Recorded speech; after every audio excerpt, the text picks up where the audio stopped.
Good morning, good afternoon, good evening, wherever you are around the world. Welcome to GIMI Think Tank.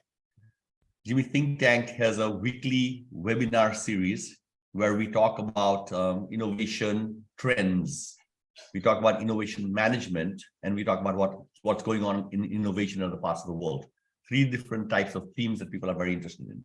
The trends are really powerful because they tell you where the world is going and where the opportunities are, and also the threats. But for us in the innovation space, any change is an opportunity. So we like trends and we like things which are changing. That creates opportunity for innovators. Innovation management is how to make innovation happen, how to make it real. And we talk about innovation management 4.0. GIMI Think Tank is leading the world in creating innovation management 4.0, the next generation of how to get ideas to commercialization. And the last part is, of course, innovation as to what's going on in Japan, what's going on in Korea, what's going on in England or in Norway. And we get international speakers to talk about innovation in those particular regions. So we get three very themes. Every week, we invite speakers to talk about this. This week, we have a fantastic speaker who's going to provide two perspectives. On one side, trends in the food industry. The food industry will always be here. It's a human need. We eat 3 times a day at minimum. And the way the food feels in your mouth, the way it tastes, the way we eat, our health, our well-being, all of that is encompassed in this. It is a human need that will never go away.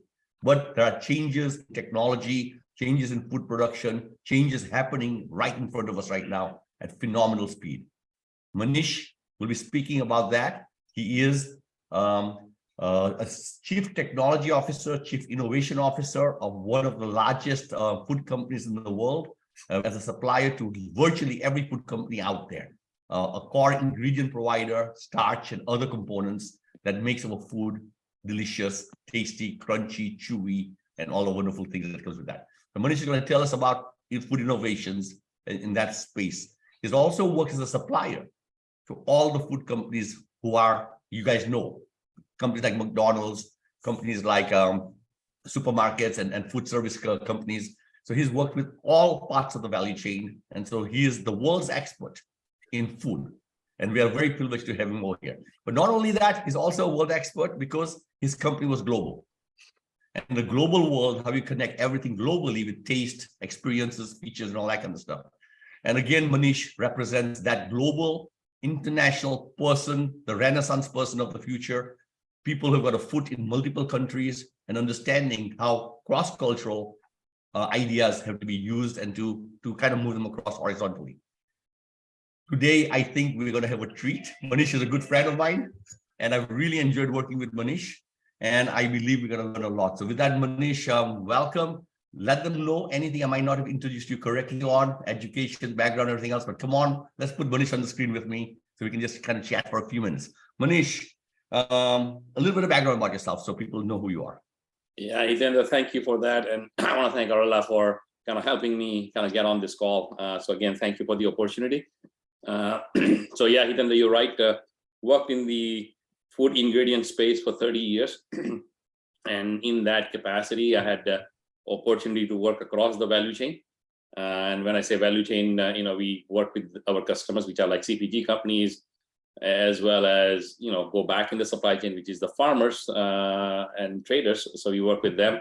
But at the end, we also kind of consider the consumer and what the consumer's interests are. So yeah, I work across the value chain, and I'll talk about that in a minute. So yeah, I've worked with, in that ingredient space and essentially in an innovation role.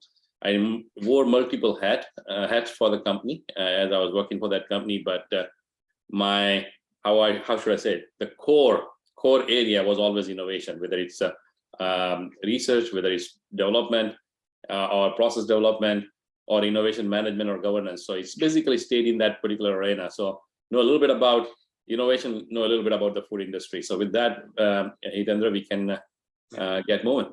Manish, a couple of questions before we start. How many countries have you worked in, or how many countries have you interacted with? Many. I mean, basically, again, I would say pretty much I've worked in all regions, right? So obviously, I was based out of the US, but traveled frequently to Asia, frequently to Europe, frequently to South America.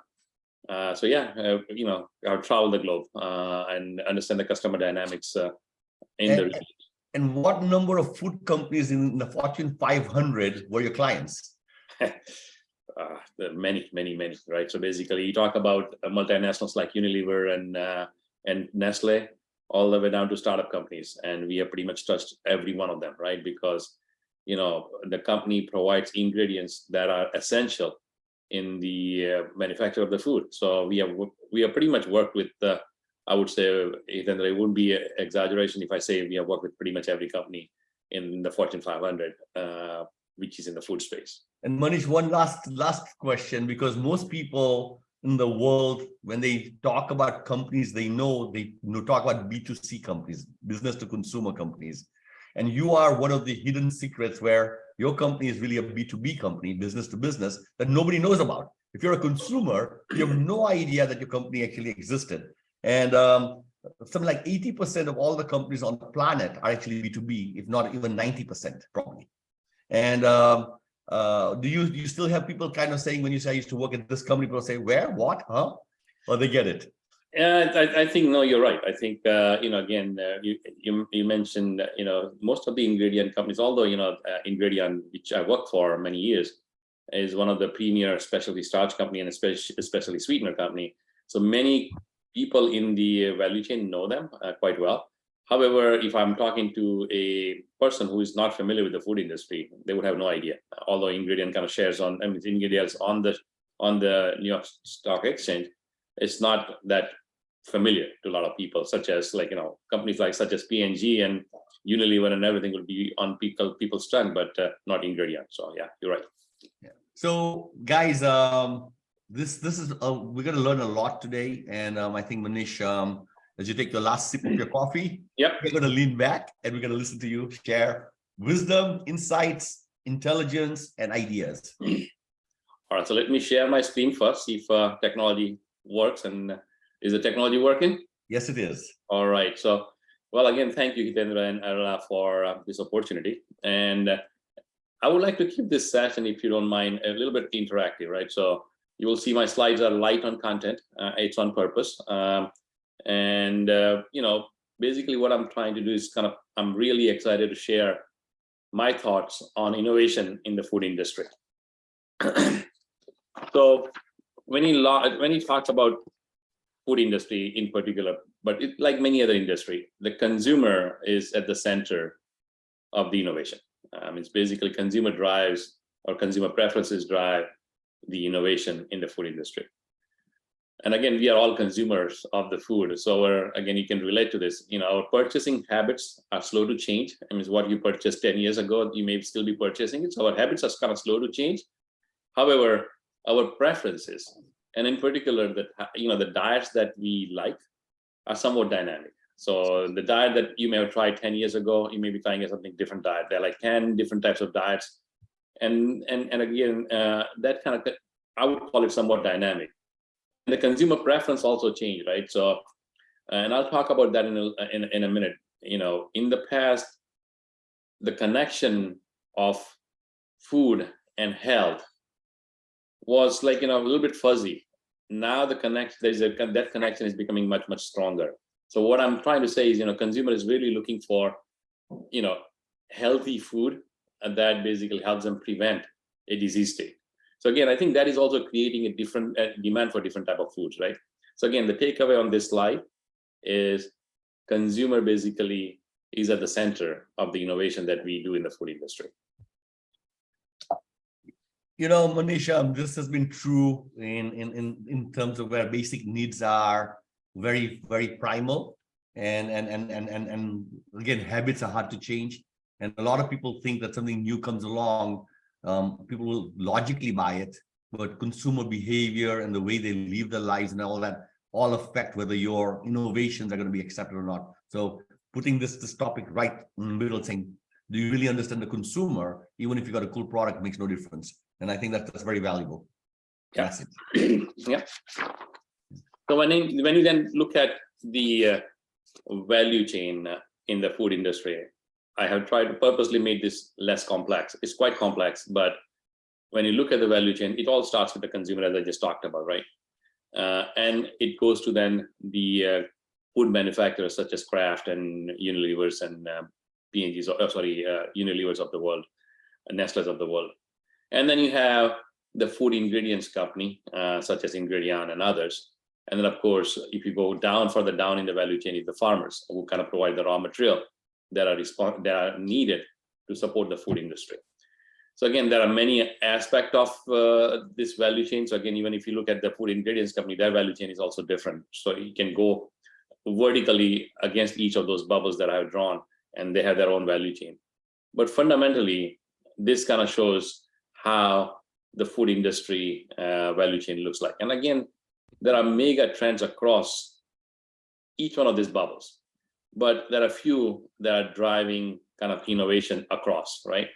So as I was just talking about on the consumer side, there's this huge convergence of food and nutrition that's happening. And I'm sure if you reflect on your own lifestyle, you will relate to this, that you're trying to consume the food that is nutritious. And if that food can allow you, or allow all of us, to kind of have a disease prevention, we would love to have that, right? So I think there's that convergence is now happening. And given all the information that is available through the digitization or the availability of all the information and the data, it is now possible to connect the food and food to potential, health benefits, right? So there are many other consumer trends, but I think to me that's the one that I wanted to highlight. When you look at few other trends, for example, in the food arena, the sugar reduction has been kind of quite prominent. It's been a major trend for 10 plus years now. Plant-based protein, or all protein, I call it, alternate protein, I call it, that's another major trend. Less processed food, or clean label products, or minimally processed products, that's also another major trend, right? So again, those are like 2 or 3 that I would like to highlight for today's discussion that are really shaping the innovation, not only in the food manufacturers arena, but also in the food ingredients arena.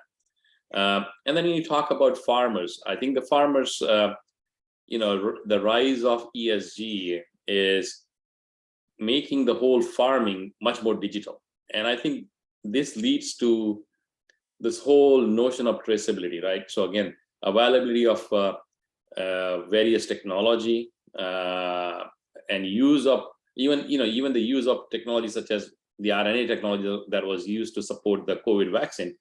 Some of those are now being used in the farming area. They call it the ag tech, and basically they either kind of create the crops more sustainable, or if there are disease issues with the plants or the crops, they use that technology to avoid those diseases. And I think so there's innovation going on in that field as well.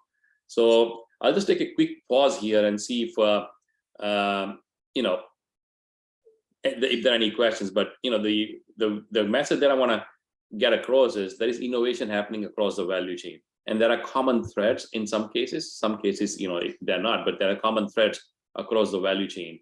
And there are a few mega trends, and I'm going to talk about technologies that are underpinning some of those mega trends that are kind of emerging as well. But I want to just take a kind of pause here and see if you have any questions across, as I mentioned, you have any questions on the value chain. For those who have questions, please post them on the chat, and that way we can actually get them to Manish. And while they're doing that, Manish, what I'm hearing from you is there's a big push on health in general, and consumers are demanding health. Technology has emerged to provide healthier ingredients like plant-based protein or reduced sugar solutions. And yet, as we reduce all the stuff which is supposed to be healthier for you, we still have to make sure it's got to be tasty, right? The taste component, the tongue component is still there. It's got to be tasty for sure. And so this consumer is looking for healthier stuff, traceability. They want to live longer, but they're not going to sacrifice taste. And the technology is finally arrived, where we can actually have salt substitutes, sugar substitutes, protein substitutes, which are actually good for you and don't create problems for you. Is that what you're saying? Yeah, that's correct. And I think again, the taste is king, right? And I'll talk about that in a minute. If you create a food that is not tasting good, all bets are off. Nobody's going to buy that food. So it's absolutely paramount, right? But yeah, again, good tasting food, and if it connects to my health, and then more importantly now, the planet health, right? How that food was created, how those ingredients and the overall food that was created, how is that connected to the ESG, i.e. the planet health, right? So that's also kind of big now on the consumer's mind. So I know it's kind of, the whole sustainability and the ESG is kind of emerging, but many of those companies are now reporting on that. And I think that is kind of forcing the value chain to make sure that the materials are sourced sustainably, as well as the way you manufacture the products is in a sustainable way. So I think that is also driving the innovation across the value chain. Yeah, and there's a question Massimo was asking from Italy, and Massimo was asking that when you look at all these trends, which segments of the population are really driving it? Is it the baby boomers? Is it the Gen Zs? Do you have who's the early adopters or the early lead users? And then where's the main segment that's going to happen? Do you have, if you're going to talk about that later on, that's great, but maybe you can just give us a hint of what's going on. Who's driving these changes? I think it's across the demographics, right? So basically, as I was just talking about the planet health and even the consumer's health, that is kind of like, baby boomers all the way down to the millennials, right? So everybody is kind of like, looking into it, what's good for me and what's good for the planet. So I don't think there is like, a one particular demographics that is kind of pushing the trend.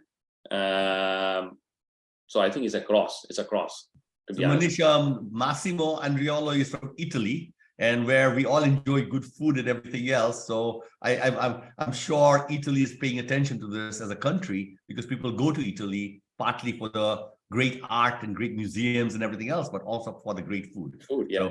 Exactly. So I can see why Massimo was interested in that, in asking that question to you. Exactly. Thank you very much, Manish. You know what I like a lot, HP, also in this talk, because I think that in the Maslow pyramid, food is one of the industries that touches all points, from survival to spirituality. So very happy to be here and listen to Manish. Absolutely. Thank you. Yeah. Affordability, it starts with the affordability. Food has to be affordable, but also at the same time, indulgence, right? So it's kind of across the Maslow pyramid, right? So again, people consume food for different reasons. Go ahead, Manish, we keep you going. We don't want to stop your slides. Yeah. All right. So again, I think when you then say, okay, now what are some of the technologies underpinning that value chain that are emerging, or that's where the focus is?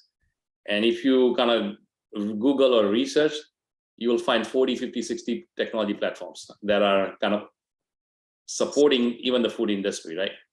What I wanted to do today is kind of talk about only two areas, the two major areas which I think is where a lot of innovation going on.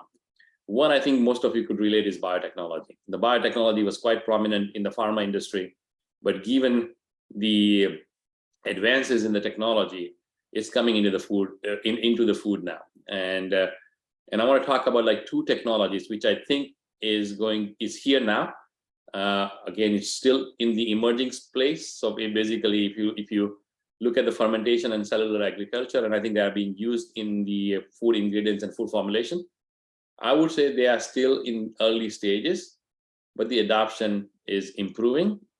So again, for the next 10 years, next 15 years, I would say there's going to be a lot of innovation coming based on these two technology platforms. So let me just take a quick minute on the fermentation. The fermentation, you may hear about precision fermentation. So what does that mean? So let me just take an example of a protein. And I think some of you may have some of you may be familiar with the plant-based protein or alternate protein space. So what's happening in this fermentation space, and they call it precision fermentation, is simply if casein is a protein that comes from the milk, what is the gene that triggers that protein? Now, can we then utilize that into a cell? And then can we then create the casein in using the fermentation route? That is basically the central theme at a simplistic level. And that's what's happening now, right? So rather than having cows giving the milk and then getting the casein source from that milk, use the fermentation to create that. And it's kind of believed that it's going to be like, it's kind of nature identical, and it's kind of sustainable technology that supports the availability of some of those proteins. The cellular agriculture is also, again, it's in very early stages. Again, you call it cultivated meats.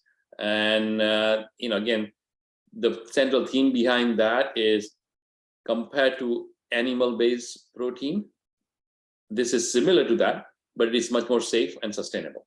And that is a central theme behind it. And again, I think a few years back, you would talk about that this is kind of like, sci-fi kind of deal, but no, now that this is now happening, there's some funding that's going into this area. So from my perspective, these are the two technologies that we should look out for, because that's going to enable large-scale food production in the near future. It's not there yet, but it's going to enable large-scale food production in the near future. The second piece that I want to talk about is, as you go in there, it would be nice if you can provide some examples on fermentation or cellular agriculture that we might already see as startups or maybe as food products that people might be aware of. I think the cell ag is still in its infancy. I think there's a lot of research going on. I don't think there's a whole lot of things in the marketplace. But if you talk about the fermentation, you may want to look at the number of companies who are already in this space. Look at companies such as Perfect Day, and then again, companies such as Ingredient. They're just getting going with the fermentation route to make the products. Whether it's a protein or a sugar replacer, they started using fermentation technology. Yeah, so Manish, just to maybe, for my understanding, maybe it will be helpful for the audience. Fermentation is a natural process historically. Cheese, wine, chocolate, and anything, kimchi in Korea. And that fermentation has produced delicious flavors and delicious food products for thousands of years. And what you're saying is that mechanism can be tweaked to be able to produce proteins or tweaked to produce other things besides the fermentation that we are traditionally familiar with. So it's engineering what is already a successful process in biology or in nature, but now tweaking it to produce whatever we want. Is that correct? Again, I think you're right with respect to the point that you made, that the nature makes that product. So for example, a protein, right, as just talked about. So there's a pathway of how that protein is created, right? So understanding that pathway and then engineering the host, i.e. either a bacteria or a yeast, and for them to then utilize that pathway to express that protein is something new, right? So again, using the fermentation to make cheese and everything, that's been done for ages, but doing this precision fermentation is kind of a new way, new technology. The other way to look at it is, again, you may be familiar with the high intensity sweeteners such as stevia.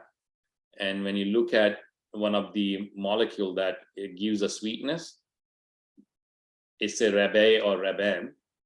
There's an enzymatic pathway to get there. So leaves has an enzymatic pathway to produce a rabe or raben. So understand that pathway and then create it in a fermentation, create all those enzymes using fermentation technology, and then bring all those enzymes together and make product in a vat, right? So that's one way. The other way I just talked about is just put the entire pathway into the cell so that the cell expresses a protein. Excellent. This is amazing stuff that's coming, and it's already happening in some cases. It's already happening in healthcare, and therefore there are leading industries ahead of us that we can learn from. And I'm assuming that's what's happening here, is what's happening in biotech, in medical research, in cancer research. Those sort of ideas are being now moved into the food industry. Yeah, I think, again, my personal opinion on that is, again, as you just mentioned, Hitendra, the use of this technology in pharma and other industry was there for many, many years, and the pharma can afford those technologies. What has happened over the last 15 years is there was a lot of research went in to create biofuels using biology, I would call it. There we go.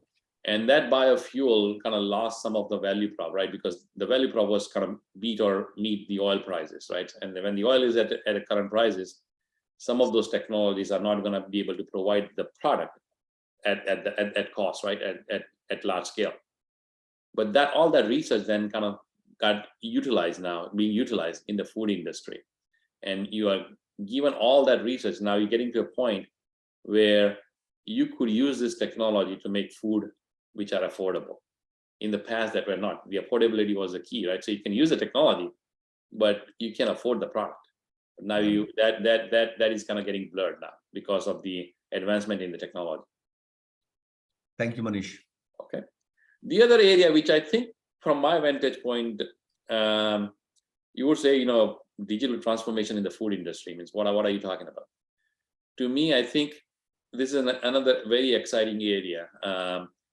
And when you look at the maturity of the digital technology outside of the food industry, is quite phenomenal, right? Whether it's cloud computing or blockchain or any other platform you talk about, they are all mature. Now you could bring that into the food, and it is much very, very powerful. So again, you can relate to sensors and robotics. So you have availability of the sensor, availability of the robotics. That basically optimizes, but creates optimizes the processes, but creates the opportunity for the scientists then to kind of look at the data across the spectrum. It's humanly impossible. When you create a food, I would just tell you there are number of ingredients that go into creating that food, and all of those ingredients are manufactured using a set of conditions, i.e. variables. It is humanly impossible for to kind of define what in those ingredients impacts the final food texture. So I'll give you an example that you are looking for making a burger patty using plant-based protein.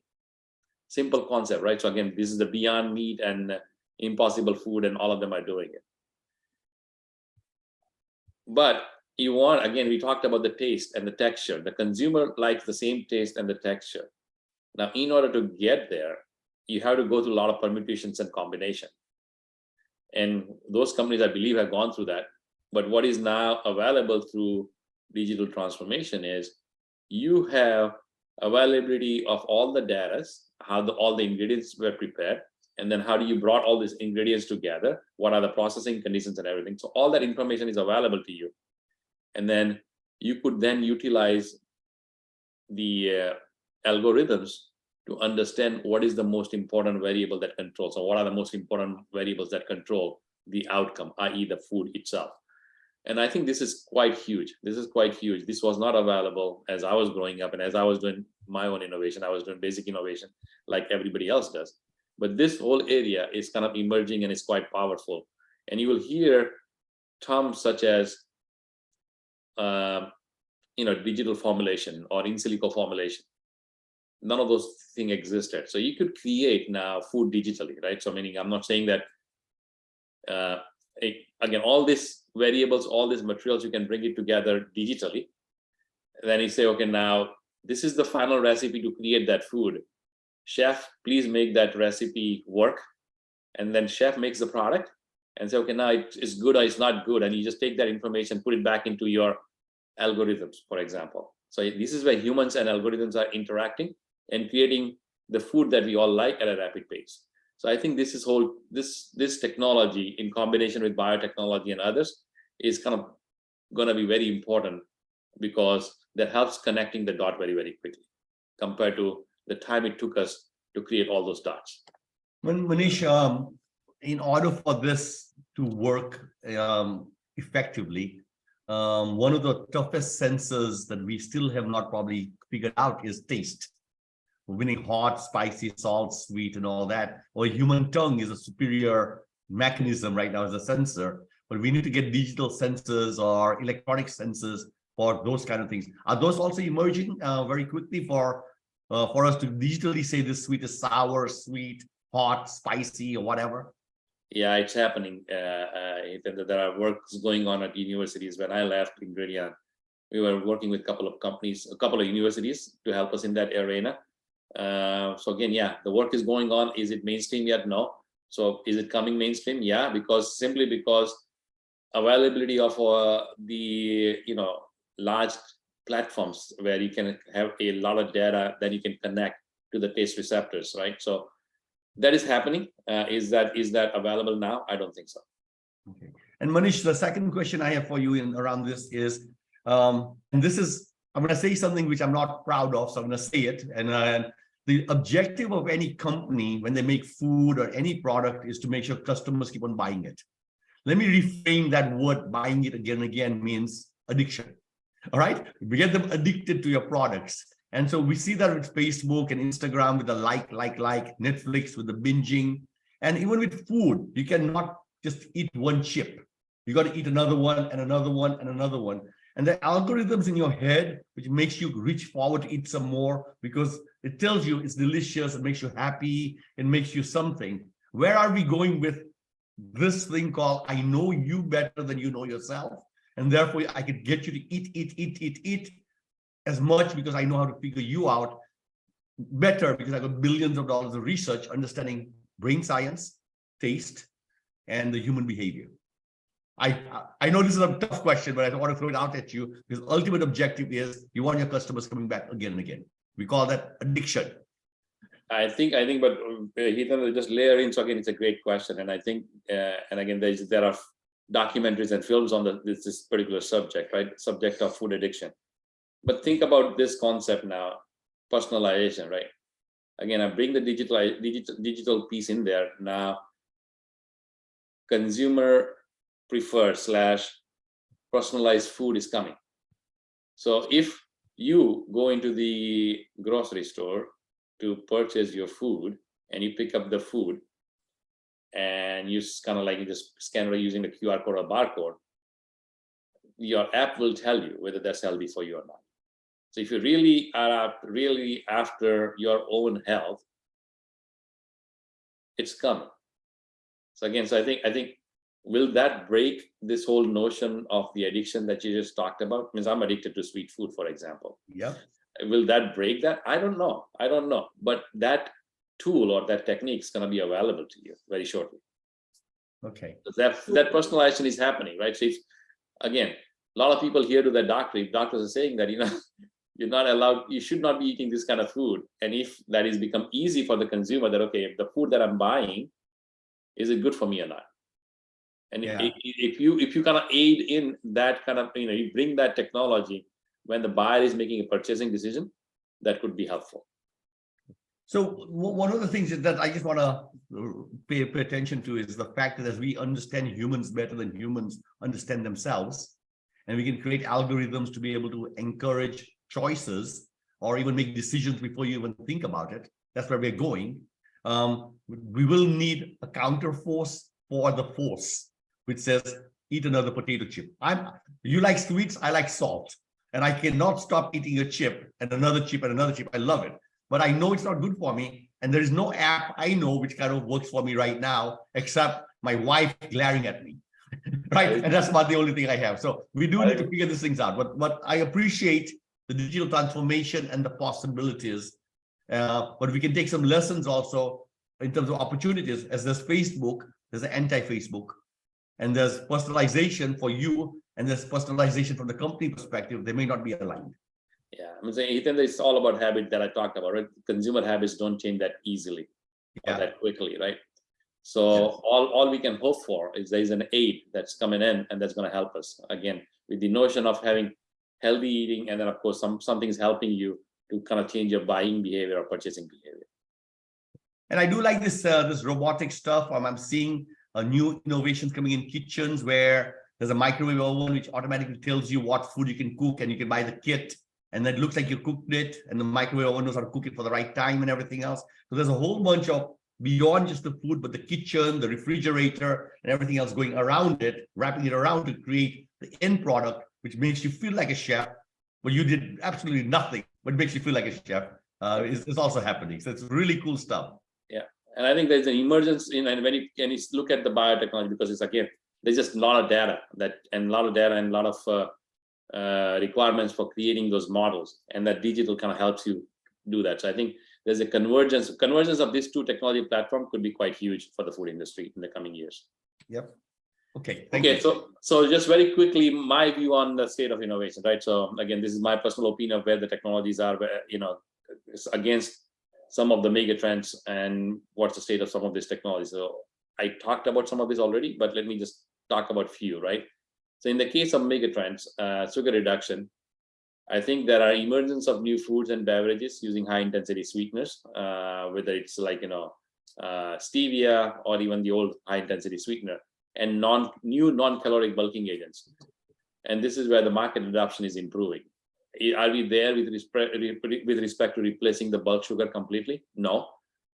But are there new products coming out in the marketplace? Yes. Is the adoption improving? Yes.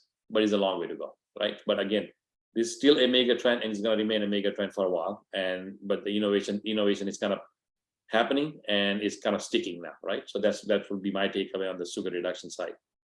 All protein, I would say it's about, it's alternate protein like soy-based protein people been consuming for many, many years. But in last, I want to say 10 years or so, there is a significant progress in building the alternate protein. And again, when you look at why that's happening, to me, it's related to the value prop that it is much more sustainable compared to the current way we create protein, the animal-based protein. So again, there's significant progress in building this alternate protein portfolio, but the scale up is challenging. And what I would say there is, again, the technology that I talked about is the biotech, and/or if you're just taking the pulses like pea and other, where you're just extracting the protein from those pulses, the manufacturing landscape is not there. Large-scale manufacturing is just not there, and therefore the scale-up is challenging in this area. However, given the connection to the sustainability, a lot of people predicting that by about 2035, the all protein could be about 11% of the total protein consumption in 2035, right? So that's a huge number. Right now is less than 1%. So again, you can think about many-fold increase in consumption of all protein if those predictions are correct. From my vantage point, the scale up, you gotta address the scale up challenge. And obviously, Hitendra talked about that all protein must taste good. And a lot of companies are doing good work in that area. So that's coming around, but the scale up is still challenging. Manish, just a question on that front. We talk about energy also in the same token, where green energy is coming, and we look at percentage of green energy to carbon-based energy, and we see the trend increasing on green energy. Is somebody measuring the KPIs and reporting out the protein that used to be 100% protein was animal protein to a large extent, maybe 95% was animal protein in the past, and that number is declining? Is somebody graphing this thing? Is there an industry which is measuring this so everybody knows that this trend is real, and there is a day where we will be able to manufacture the proteins we want, and therefore our planet will be better and our health will be better? Yeah, no, so Hitendra, the way I would answer that question is, just when I left Ingredient, we were working on, for example, putting a sustainability score on our products, right? What do I mean by that? Just take a scale of 1 to 100, right? 100, that product is not very sustainably produced. 1 product is very sustainably produced. So you have those benchmarks, right?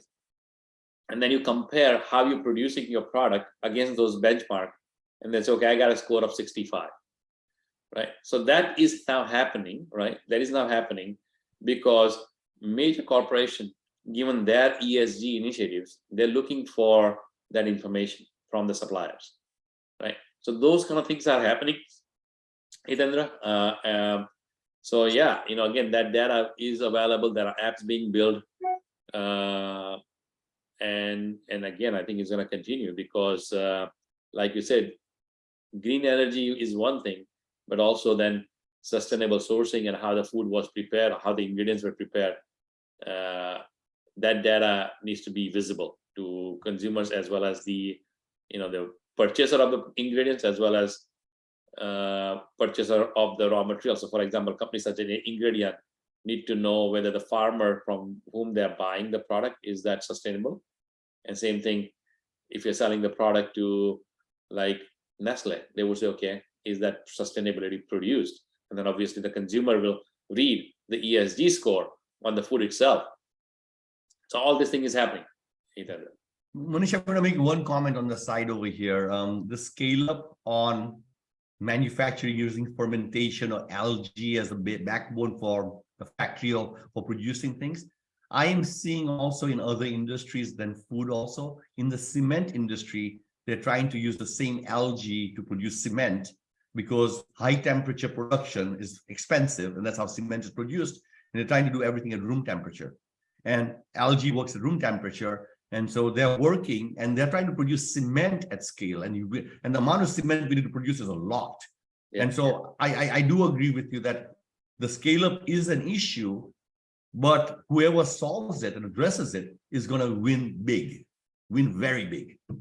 Yeah, I think you will see in the technology, right? So the use of biotechnology creates, again, when you talk about algae, to me, it's some sort of biotechnology that either in the food industry or the cement industry. It's in early stage. The reason I say early stage is lack of large scale manufacturing, Hitendra. And I think this is where you would hear and you will read up that people are asking now government to participate and create the manufacturing landscape, because large scale food manufacturing exists today. If you were to utilize technology such as biotechnology, you need large scale production that doesn't exist. Right. So that's the challenge. Got it. So the other piece is on the artificial intelligence and machine learning platforms that are available, they're mature, and there are many use cases are being actioned in the food industry. And this whole AI assisted food formulations are in its infancy, but show significant promise.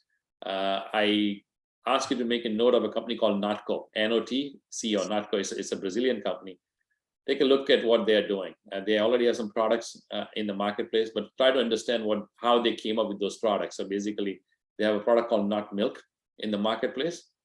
They used the computational power or the algorithm powers to create what I was talking about, a nature identical product, and then they perfected it and they were able to launch it, right? So all this has happened, right?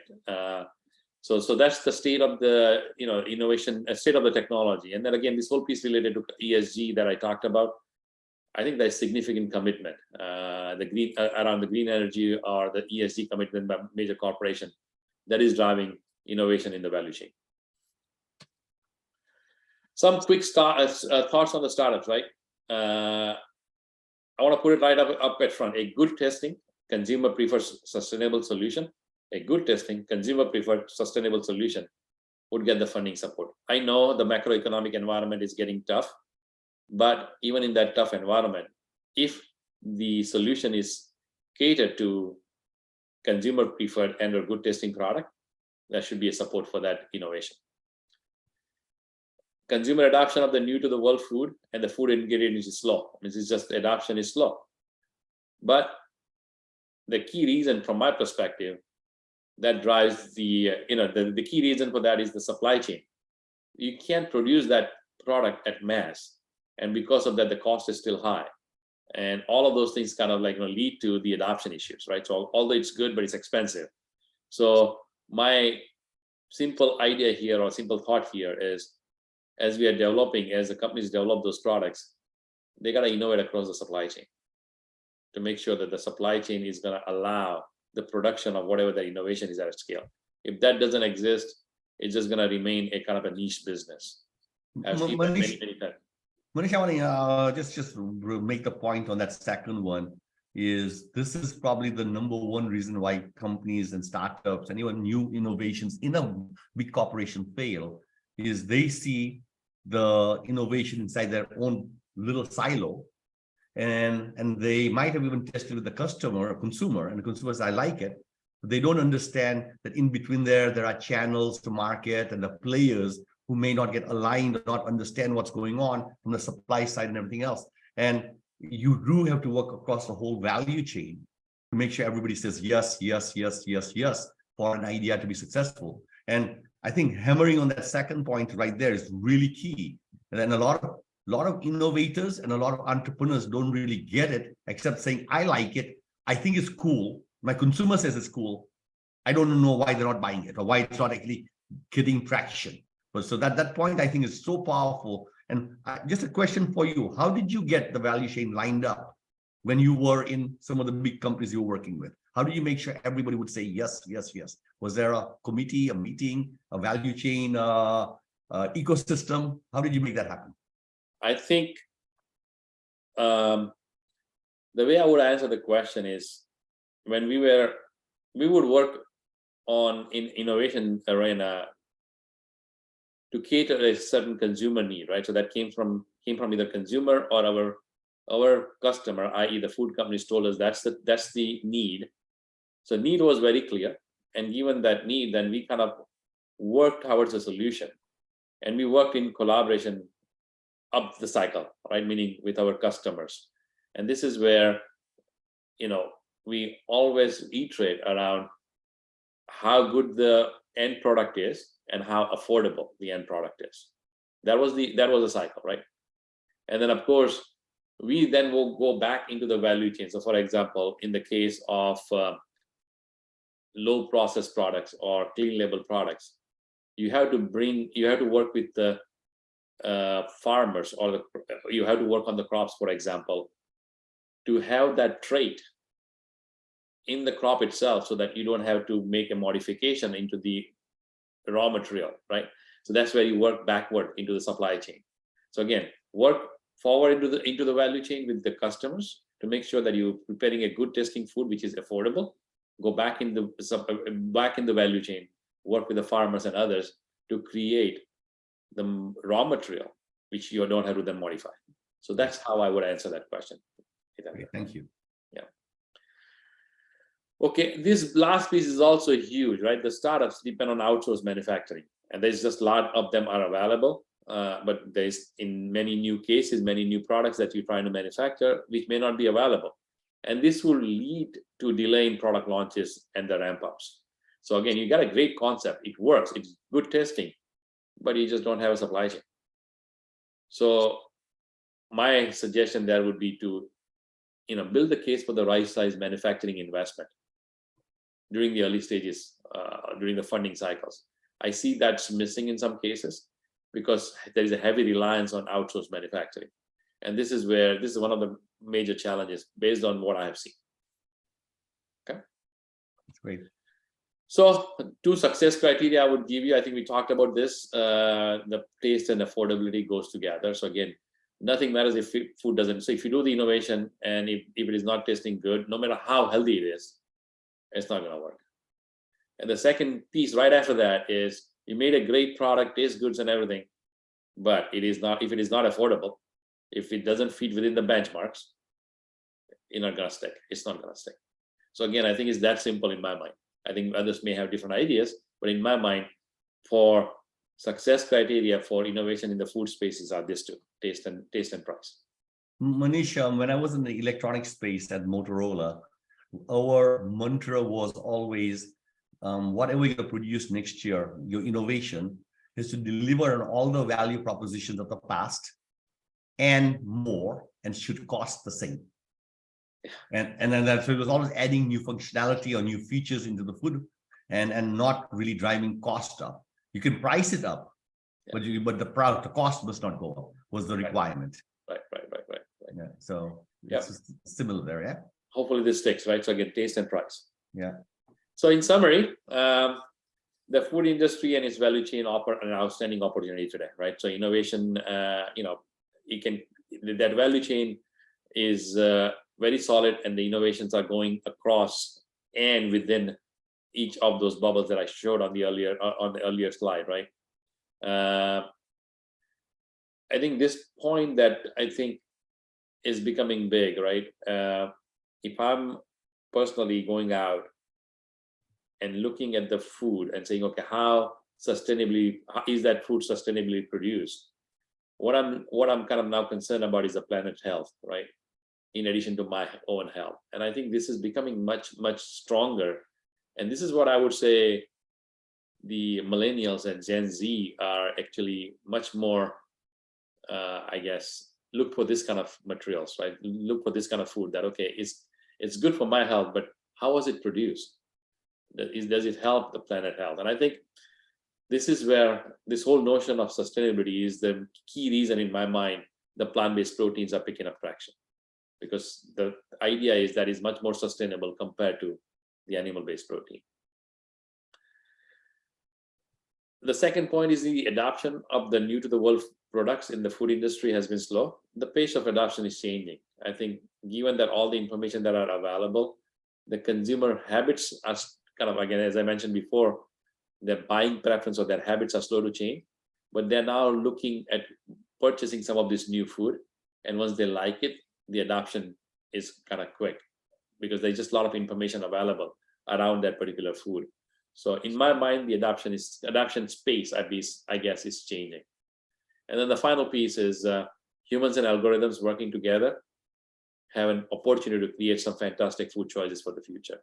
And we could do that with agility. In the past, you want to create food, you want to support new choices of the consumer, it would take time.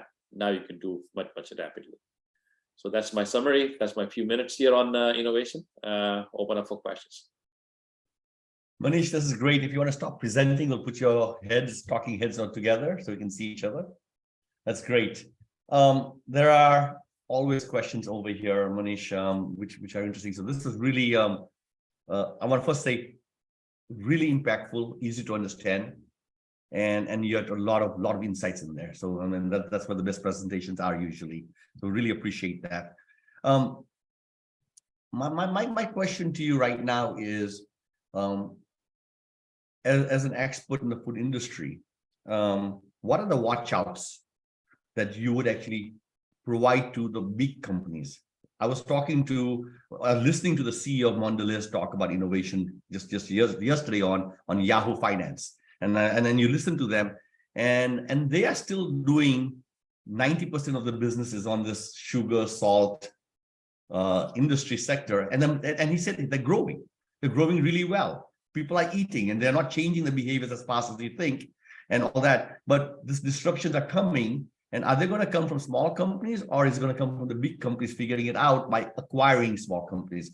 Because they were Titanic, a big ship moving in one direction, making tons of cash. They need to change. How fast do they need to change? And if they do need to change fast or whatever, what's the guidance on that one?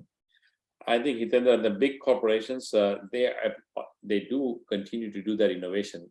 However, in my judgment, they are now heavily relying on the innovation in the value chain. So whether they rely on the ingredient suppliers to do the innovation for them, or they rely on the startups to come up with the new innovation, then they would partner with the startup or buy the startup. So again, I think it's all three, that the internal innovation is going on, but they rely heavily on the innovation by their suppliers and innovation in the startup space. Many of the things, either in the sugar reduction space or in the plant-based protein space, or even in the low processed food arena, you can just Google and you will just see a boatload of startup companies working in those areas. And I can tell you, the larger corporation, they may have the innovation arm, but they rely on this innovation happening in the ecosystem. Got it. Manish, the other thing that people are asking, and it was from Rajesh, he asked a really good question, which was essentially, we've seen the movement of knowledge in science and technology from the pharma and the biotech finally into food, and it will move into other segments. Do you see ingredients and the way of manufacturing and all these interesting things happening in the cosmetics industry, which is also an ingredient formulation business? And similar stuff. So when you look at industry, look almost the same, but one is the food that you eat, another one you put on your skin or your hair. You see those sort of innovations are also happening, where certainly beauty is going to be provided by what you eat, or beauty will be provided by what you put on your skin or whatever, but use the same technology where your knowledge can then apply immediately into cosmetics. And that's a great question. And I think that connection is there. Use of the materials that are being used for manufacture of the food, can that be utilized for manufacture of personal care products? So that connection has always been there. Means, again, working for ingredient, we had a business in the food, we had a business in the personal care, and same ingredients were being utilized in both industry. But to your point, Hitendra, is there a connection of those materials and technology to skin cares, hair care? I think it's a great question. I am not in a position to answer those questions, but I think there's a possibility there. We are envisioning a day where you eat a hamburger, which is alternate protein, hopefully.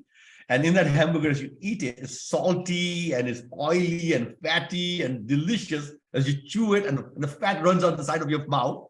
And as you do that, you get a six-pack, and your skin looks more beautiful and your eyes look shiny. And somehow we get the intersection of beauty, health, and well-being, because it's delicious. And you guys are able to provide all of that, whether it's going to be the food industry or the cosmetic industry, which is going to go get there first. So a convergence of industries perhaps. Yeah, I think it's a great concept. I think it's a great statement you just made, Hitendra. I just throw that challenge out to the innovators. That okay, I wanna eat all this food, and it's gonna create like, and it's gonna help me from the health perspective, not the internal health, but also the external health, which is the beauty, right? So skin and hair care. Yeah. So, Eating the food, and I won't lose my, basically this issue that I have with the receding hairline. Eating the food will have, would create or would help me not lose my hair. Yeah, that would be great. That could be great. So functional food is so critical for us. For me, I got to watch my salt. My blood pressure's gone up. I don't know why, but it went up. You are saying salt, maybe sugar for you, Manish, and maybe it's hair, maybe it's gray color hair, white color hair, whatever. Arila, you had your hand up. You want to ask a question, so let's hear a question from Arila. Yeah, I think you just started HP challenging a little bit about what could be the food of the future. We are having right now, Manish, we are helping a company, which is a cruise ship, Royal Caribbean, a group basically on thinking what's the ship of the future. So what would be the value proposition in this ship, which could meet, the Gen Z needs basically and their expectations. One part, a big part, and we know that's a big part of the satisfaction while you are traveling is food, right, in the ship. So these students, like Innovation Olympics, the students are thinking right now, what are the concepts? And one of those concepts is either customize, food, or how we can make food sustainable, which is like all this about blockchain in the supply chain, how you can trace, food, where it's produced. So you can see even without doing the QR code, you can see what's the story behind this food, where it's produced, and basically also vertical farming, how these people can be engaged more close to the nature, because we know that Gen Z now is more like they want to kind of produce their own food. Basically, they like everything to be healthy, and basically these are the main trends that we see. But still, they are struggling, right, into thinking what could be this food of the future. So kind of HP started a discussion, but what do you think in terms of customizing, the food, or how it will change basically the food in the future in 50 years from now? Yeah, I think as we were talking about personalization, right? It's a personalization of the food that I would like for myself would be different than the food that you like for yourself, right? And I think given that, okay, I want to consume healthy food and which is also sustainably produced, given those preferences, I will only go after creating a food either myself. So again, to Hithendra's point, I may be able to, again, you have connected equipment in the kitchen, and you have availability of the raw materials. You may be able to cook the food by yourself. However, the challenge there, and the reason food industry exists, is cooking at home by cooking it by yourself. I think the reason the food industry exists is a lot of us want to eat out, right? So again, now how do you create the food that you want to consume outside? That's going to be the challenge in my mind, right? So again, I think all these things are, what you're asking, Arla, is a great question. So personalization could happen, and people can create their own food because they will have the information about the raw materials, and they can bring all those raw materials together, given the recipes or whatever, the technology that are available to you. However, the time is still going to be the challenge. So you gotta take it outside in the restaurants, right? Like I'm dreaming, because when we were also in this smart home, basically of the future, when we were like in Belgium and they were building this, and I think I'm dreaming kind of the same, like there is, a robot or something that senses and knows what you like, and basically you just say what are the colors and usually the ingredients you would like to, and it produces for you basically. It's not you kind of producing yourself. So something like that, it still feels in the future, but I feel it's not that far. It's not that far away. No, people talk about that. I think we talk about it, right? A smart kitchen, right? So basically, smart kitchen. Smart kitchen, right? So yeah, but I think So ways to go. Let me just interrupt for a few seconds away, guys. We're coming to the end of our session, and this conversation will go on, but I want to make sure that those who are scheduled for 1 hour can escape. So first and foremost, as Arila was saying, look, if you can imagine it, then you can make it happen. We're imagining some things, we need to imagine it. We're in the innovation space. Yeah. And therefore we have to imagine it. And then we got the science and technology to be able to do anything. It may take longer than you think. It may take shorter than you think. But if you work on it, we can do it. And that's the whole purpose of all of us. Manish has been doing this for 30 years, imagining the future and then creating the future now. And then putting in place all this kind of stuff. So Manish, I'm going to give you a pitch. Just want to make sure everybody knows Manish Shah is our GIMI think tank global expert on food. And he is always available to support any initiatives, any projects around the world for anybody who needs help around this. He's a global speaker and he is our expert. And so we rely on him for everything. Manish, I give you the last minute to wrap it up. No, thank you, Hitendra, and thank you, team, for this opportunity.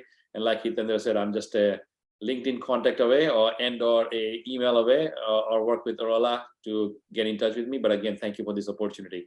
And again, there is just a lot of opportunity across the value chain in the food innovation space. So continue to innovate. Thank you, Manish. So everybody, thank you very much for participating on our GIMI think tank.